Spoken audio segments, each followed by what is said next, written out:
বিপ্লবী প্রণাম। কবি অভিক মণ্ডল। প্রণাম করি দেশের মাটি, প্রণাম আমার মাকে। শত কোটি প্রণাম যারা হৃদয়ে জুড়ে থাকে। স্মরণ করি তাদের যারা কারায় ছিল বন্দী।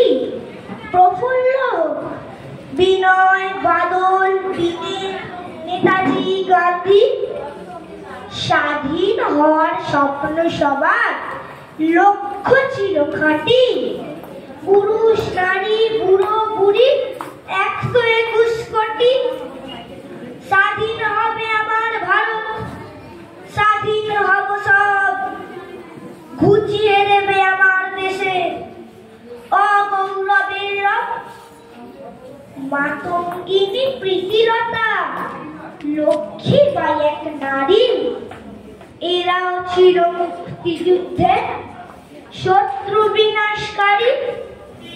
প্রণাম করি বিপ্লবীদের গর্ভধারিণী মাকে, যে গর্ভে শক্তিশালী বায়ু জন্মে থাকে। আজকে আমরা সত্যি স্বাধীন, ধন্য তোমরা ধন্য। অমর হয়ে থাকবে তোমরা শুধু এদেশের জন্য।